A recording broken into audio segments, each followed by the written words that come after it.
بسم اللہ الرحمن الرحیم۔ السلام علیکم۔ سیرت النبی کا تیسرا حصہ ملاحظہ فرمائیں۔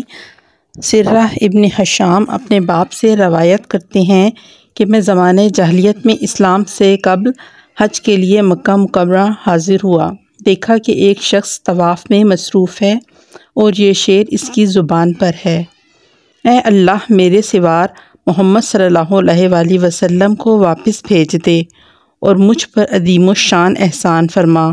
میں نے لوگوں سے دریافت کیا کہ یہ کون ہے؟ لوگوں نے کہا، یہ عبد المطلب ہیں، اپنے پوتے کو گمشدہ اونٹ کی تلاش میں بھیجا ہے، کیونکہ ان کو جس کام کے لیے بھیجتے ہیں ان میں ضرور کامیابی ہوتی ہے۔ آپ کو گئے ہوئے دیر ہو گئی، اس لیے عبد المطلب بے چین ہو کر یہ شعر پڑھ رہے ہیں۔ کچھ دیر نہ گزری کہ آپ بھی واپس آ گئے اور اونٹ بھی آپ کے ہمراہ تھا۔ دیکھتے ہی عبد المطلب نے آپ کو گلے لگا لیا اور یہ کہا کہ بیٹا، میں تمہاری وجہ سے بے حد پریشان تھا، اب کبھی تم کو اپنے سے جدا نہ ہونے دوں گا۔ عبد المطلب چراغ سحری تھے، 100 سال سے بھی زیادہ عمر ہو چکی تھی، صرف 2 سال پوتے کی دیکھ بھال کر سکے، پھر ان کی وفات ہو گئی۔ ایمن کہا کرتی تھیں کہ اس روز میں نے دیکھا کہ جنازے کے پیچھے محمد روتے ہوئے جا رہے ہیں۔ حضرت صلی اللہ علیہ وآلہ وسلم سے پوچھا گیا، آپ کو دادا کی وفات یاد ہے؟ فرمایا، خوب یاد ہے، میری عمر اس وقت 8 سال کی تھی۔ ابو طالب چونکہ حضرت عبداللہ کے حقیقی بھائی تھے، اس لیے عبد المطلب نے مرتے وقت آپ کو ابو طالب کے سپرد کیا اور یہ وصیت کی کہ کمال شفقت اور غایت محبت سے ان کی کفالت اور تربیت کرنا۔ عبد المطلب کی وفات کے بعد آپ اپنے چچا ابو طالب کی آغوش تربیت میں آ گئے۔ ابو طالب نے آپ کو اپنی اولاد سے زیادہ عزیز رکھا اور اس شفقت اور محبت سے مرتے دم تک آپ کی تربیت کی کہ حق یہ ہے کہ تربیت اور کفالت کا حق پورا ادا کر دیا۔ افسوس کہ ابو طالب باوجود اس والہانہ اور عاشقانہ تربیت اور کفالت کے دولت ایمان اور نعمت اسلام سے محروم رہے۔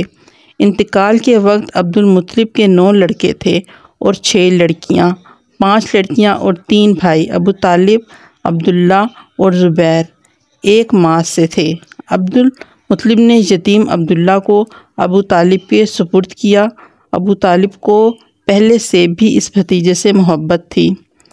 بقول ابن عباس رضی اللہ تعالیٰ عنہ اپنی اولاد سے زیادہ اس بھتیجے سے محبت کرتے تھے۔ ابو طالب کو ایسی محبت کبھی کسی سے نہیں ہوئی تھی، ہر وقت اپنے ساتھ رکھتے، کہیں جاتے تو ساتھ لے جاتے، رات کو اپنے پاس لٹاتے تھے، دسترخوان بچھ جاتا، سب بچے بیٹھ جاتے، مگر ابو طالب اس وقت تک نوالہ نہ توڑتے جب تک ان کا چہیتا محمد نہ آ جاتا۔ محمد کی باتیں بھی ایسی تھیں کہ ابو طالب کے دل کو لبھاتی رہتیں۔ دسترخوان پر جب بچے اکٹھے ہوتے تو چیخو پکار اور چھین جھپٹ کرتے، مگر یہ بھولے صاحبزادے محمد خاموش بیٹھے رہتے۔ کبھی ایسا ہوتا کہ انہیں کچھ بھی نہ ملتا، دوسرے بچے ہی جھپٹ لیتے تھے۔ ابو طالب نے محمد کا کھانا الگ کر دیا، مگر یہ بات محمد کی فطرت کے خلاف تھی کہ الگ کھائیں یا کوئی چیز ان کو مل جائے اور دوسروں کو نہ ملے، اس لیے الگ کھانے پر محمد صلی اللہ علیہ وسلم راضی نہ ہوئے، سب کے ساتھ ہی کھاتے اور اپنے کھانے سے زیادہ دوسروں کے کھانے سے خوش ہوتے، کبھی خود اپنے پاس سے اٹھا کر دے دیتے تھے۔ ابو طالب کو ایک اور تجربہ بھی ہوا تھا کہ جب محمد صلی اللہ علیہ وآلہ وسلم ساتھ کھاتے تو کھانے میں برکت ہوتی، تھوڑے سے کھانے سے سب کے پیٹ بھر جاتے، اور کبھی کسی وجہ سے محمد صلی اللہ علیہ وآلہ وسلم شریک نہ ہو سکے تو زیادہ کھا کر بھی نیت نہیں بھرتی تھی۔ ایک عجیب بات یہ بھی تھی کہ محمد ہر وقت صاف ستھرے رہتے۔ ابو طالب کے بچے صبح کو اٹھتے تو کسی کی آنکھیں چپکی ہوتی، جبڑے جمے ہوتے، کسی کی ناک گندی، مگر محمد صلی اللہ علیہ وآلہ وسلم کا منہ صاف، جیسے کسی نے ابھی دھویا ہو، دانت موتیوں کی طرح چمکتے ہوئے، چہرہ روشن، آنکھیں سرمگی، ناک پچھی ہوئی، صاف ناک کے وہاں پر نور چمکتے ہوئے۔ ایک بار مکہ میں قحط پڑا، لوگوں نے ابوطالب سے درخواست کی کہ آپ بارش کے لیے دعا کیجیے۔ ابوطالب ایک مجمع کے ساتھ نبی صلی اللہ علیہ وآلہ وسلم کو لے کر حرم میں حاضر ہوئے اور آپ کی پشت کو خانہ کعبہ سے لگا دیا۔ آپ نے بطور تذرہ اور التجا گشت شہادت سے آسمان کی طرف اشارہ فرمایا۔ بادل کا کہیں نام و نشان نہ تھا، اشارہ کرتے ہی ہر طرف سے بادل امڑ آئے اور اس قدر بارش ہوئی کہ تمام ندی نالے بہنے لگے۔ عبدالمطلب کی وفات کے بعد ابوطالب ان کے جانشین بنائے گئے، قبیلے کے شیخ اور مکہ کے ایک سردار مانے گئے۔ اس لحاظ سے عزت تو کافی تھی مگر دولت ناکافی۔ بڑا کنبہ، عیال کثیر، آمدنی کا ذریعہ محدود، یتیم عبداللہ محمد صلی اللہ علیہ وآلہ وسلم آپ کے سپرد ہوئے تو اگرچہ یہ یتیم تھے، ان کی عمر 8 سال تھی، مگر چچا کی پریشان حال زندگی کو دیکھ کر ان کو فکر لاحق ہوئی۔ وہ سوچنے لگے کہ اپنے مربی چچا کی مدد کس طرح کریں، مگر مکہ میں نہ کوئی دستکاری تھی نہ کوئی سرکاری نوکری۔ اس زمانے کی دنیا کارخانوں سے بھی آشنا نہ تھی اور مکہ کی پتھریلی اور ریتلی زمین اور آس پاس کے جھلسے ہوئے کالے اور بھوسیلے پہاڑوں کو کسی چشمے یا دریا کی سیرابی بھی میسر نہ تھی کہ وہاں کھیتی باڑی ہو سکے۔ البتہ بھیڑ بکری اور اونٹ یہاں بکثرت تھے۔ قدرت نے ان کا چارہ یعنی ببول کے درخت اور ازخر جیسی گھاس بھی وہاں پیدا کی تھی۔ انہی مویشی کے گلے اس زمانے کی قیمتی دولت تھے اور جن کے پاس یہ دولت ہوتی تھی وہ ان کے چرانے اور دیکھ بھال کے لیے مزدور اور اجیر بھی رکھا کرتے تھے۔ یہ غلہ بانی سوسائٹی کی نظر میں کچھ بھی حیثیت رکھتی ہو مگر آمدنی اور گزر کا ایک جائز ذریعہ تھی۔ سردار قریش عبدالمطلب کے یتیم پوتے محمد صلی اللہ علیہ وآلہ وسلم نے اس ذریعے کو اختیار کیا اور اس کے ننھے سے وجود کے لیے اونٹوں کو غلہ بانی کی تو بکریاں چرانے کی مزدوری کرنے لگے۔ اس طرح اپنی زندگی خود بنا لی اور نہ صرف یہ کہ اپنا بوجھ خود سنبھالا بلکہ پریشان حال چچا کی مدد بھی کرنے لگے۔ جس طرح آپ نے حضرت حلیمہ کے یہاں بچپن میں اپنے رضاعی بھائیوں کے ساتھ بکریاں چرائیں، اسی طرح جوان ہونے کے بعد بھی بکریاں چرائیں۔ جابر بن عبداللہ سے مروی ہے کہ مقام ازہر میں ہم نبی صلی اللہ علیہ وآلہ وسلم کے ساتھ تھے کہ وہاں پیلو کے پھل چنے گئے۔ آپ نے فرمایا کہ سیاہ دیکھ کر چنو، وہ زیادہ خوش ذائقہ اور لذیذ ہوتے ہیں۔ ہم نے عرض کیا کہ یا رسول اللہ، کیا آپ بکریاں چرایا کرتے تھے کہ جس سے آپ کو یہ معلوم ہوا؟ آپ نے فرمایا ہاں، کوئی ایسا نبی نہیں ہوا جس نے بکریاں نہ چرائی ہوں۔ حضرت ابو ہریرہ سے مروی ہے کہ رسول صلی اللہ علیہ وآلہ وسلم نے فرمایا کہ کوئی ایسا نبی نہیں ہوا جس نے بکریاں نہ چرائی ہوں۔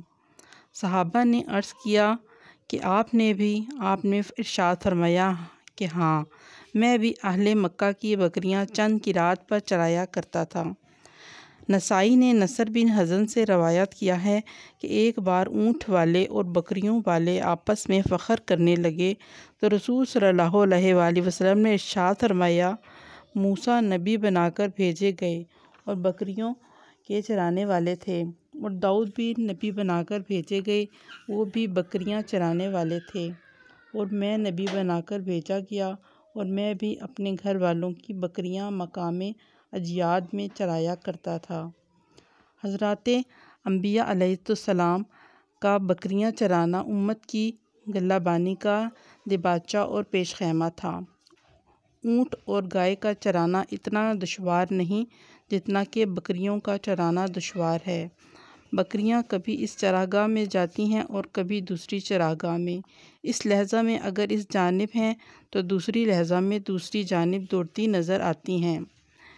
گلے کی کچھ بکریاں اس طرف دوڑتی ہیں اور کچھ دوسری طرف، اور رائی ہے کہ ہر طرف دیکھتا ہے، کوئی بھیڑیا یا درندہ تو ان کی فکر میں نہیں، چاہتا ہے کہ سب بھیڑیاں اور بکریاں یکجا اور مجتمع رہیں، مبادا ایسا نہ ہو کہ کوئی بکری گلے سے علیحدہ رہ جائے اور بھیڑیا اس کو پکڑ لے جائے۔ صبح سے شام تک رائی اسی فکر میں ان کے پیچھے پیچھے سرگرداں اور پریشان رہتا ہے۔ یہی حال حضرات انبیاء علیہ السلام کا ہوتا ہے، یہ امت کے ساتھ ہوتا ہے، ان کی اصلاح و فلاح کے فکر میں لیل و نہار سرگرداں رہتے ہیں۔ امت کے افراد تو بھیڑوں اور بکریوں کی طرح ادھر ادھر بھاگتے پھرتے ہیں، اور انبیاء علیہ السلام کمال شفقت سے ان کو للکار کر اپنی طرف بلاتے ہیں۔ کعبہ عربوں کا قومی اور مذہبی نشان تھا، چونکہ وہ پہاڑوں کے نشیب میں واقع ہے، تو جب بھی زوردار بارش ہوتی سیلاب کی دھاریں اس کو چھوتی رہتی تھیں اور کبھی کبھی اس کو نقصان پہنچا دیا کرتی تھیں۔ مکہ اگرچہ ساحل سمندر سے صرف 40 میل کے فاصلے پر ہے، مگر مونسون ان کی طرف نہیں جاتا، برسات تو وہاں ہوتی ہی نہیں، بارش بھی کبھی بھی زیادہ نہیں ہوتی، بسا اوقات کئی سال گزر جاتے ہیں، بارش کی ایک بوند بھی نہیں رہتی، اور کبھی ایسی زوردار برستی ہے کہ مکہ میں طوفان آ جاتا ہے۔ اس وقت کا ایک واقعہ ہے کہ جب حضرت صلی اللہ علیہ وسلم کی عمر تقریباً 10 سال تھی، مکہ کی پہاڑوں پر زوردار بارش ہوئی، پھر سیلاب بھی ایسا زور کا آیا کہ کعبہ کی عمارت کو نقصان پہنچ گیا۔ سیلاب اترا تو کعبہ کی مرمت شروع کی گئی۔